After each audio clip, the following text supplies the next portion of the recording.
Pastor, por que nós devemos dar o dízimo?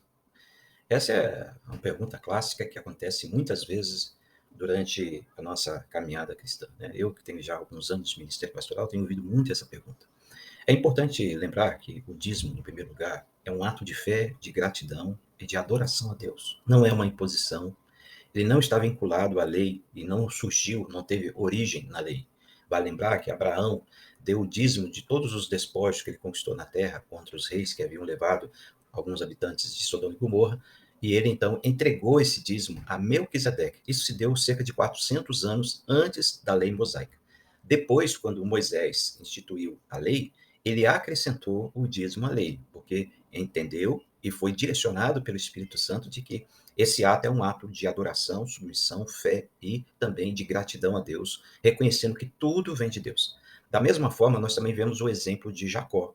Jacó também, ele prometeu dar a Deus o dízimo de tudo que ele tinha, que seria a 10ª parte, se caso Deus o abençoasse na sua jornada, saindo da casa de seu pai, indo para um outro lugar, a casa de seu tio, Labão, para que ali ele também pudesse ser próspero. Então, essa questão do dízimo, que muitos alegam, né, que o dízimo é da lei e, não, portanto, não é obrigatório, ela não está de acordo com o ensinamento bíblico.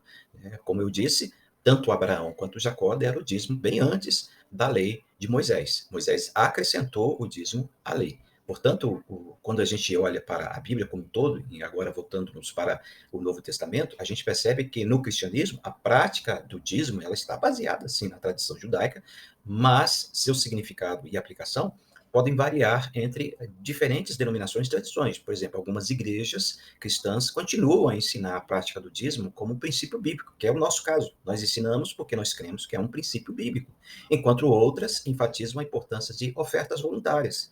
Mas nós entendemos biblicamente que Deus primeiro quer a nossa fidelidade na questão dos dízimos.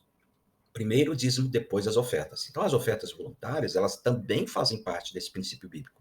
Mas a ordem é, primeiro você dá o seu dízimo, depois a sua oferta. E a sua oferta é segundo o que está proposto no seu coração, porque Deus ama a quem dá com alegria e não por tristeza e nem por necessidade. Então, no Novo Testamento, o que soma-se à questão do dízimo é a generosidade. E de acordo com as suas próprias posses e convicções de cada pessoa, a pessoa dá mais do que o dízimo. Jesus mesmo disse para os seus discípulos: ora, se a vossa justiça não exceder a dos fariseus e dos escribas, né, então você é o mais miserável de todos os homens. Significa que os fariseus e dizimistas, por serem legalistas, eles eram rigorosos na entrega do dízimo. Ou seja, a 10ª parte de tudo que eles ganhavam, eles davam rigorosamente. Jesus está falando para nós que nós devemos exceder essa justiça. Então, quando fala em exceder, ele está falando de generosidade. Dá mais do que o dízimo. Não é simplesmente ali no pé da letra, 10% é isso aqui, pronto e acabou. Não, isso é ser legalista. Mas quando nós somos generosos e entendemos que o princípio bíblico ultrapassa a questão dos 10%, então nós damos com abundância, damos com alegria, não por tristeza e nem por necessidade, porque Deus ama a quem dá com alegria, repetindo, dando ênfase. Então, a prática do dízimo e da oferta no cristianismo frequentemente é vista como uma expressão de gratidão, fé, compromisso com Deus e também com a igreja. E um detalhe importante, né? Nós não devemos ser dizimistas e ofertantes no intuito de simplesmente para alcançarmos algum tipo de bênção de Deus. Isso é barganha, isso é troca, isso é uma tentativa de subornar a Deus. Isso Deus abomina, né? Porque Deus vê o coração. O homem vê o exterior, mas Deus vê o coração. Então, quando a gente dá, a gente deve dar realmente com gratidão no nosso coração, com fé, com prazer. Eu vou dar porque é do Senhor e eu quero dar mais.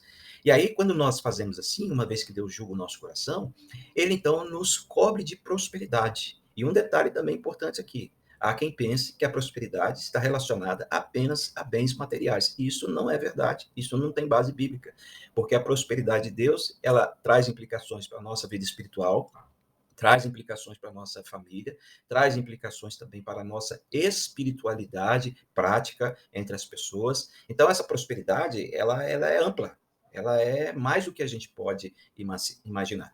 De modo que todos da comunidade devem praticar esse princípio. Para quê? Para que a carga não fique pesada para algumas pessoas. Então, por exemplo, a Igreja Presbiteriana em Divinópolis, vamos pensar assim, uma igreja que tem aí 150 membros, mas apenas 15, 20 pessoas são fiéis no seu dízimo, isso está errado, porque nós estamos colocando uma carga muito grande sobre essas pessoas, uma vez que a igreja tem suas necessidades, a igreja precisa de recursos para pagar suas contas, seus compromissos, para investir nos ministérios, na obra missionária, na obra de evangelização.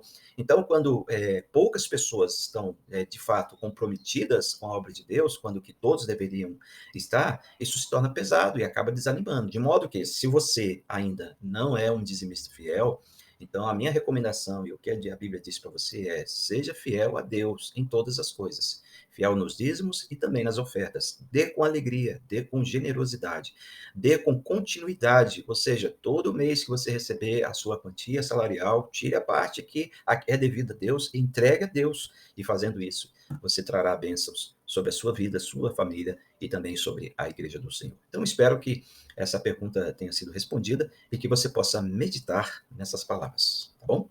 Que Deus te abençoe e, se Deus quiser, voltarei aqui com uma próxima pergunta a ser respondida. Um forte abraço para você.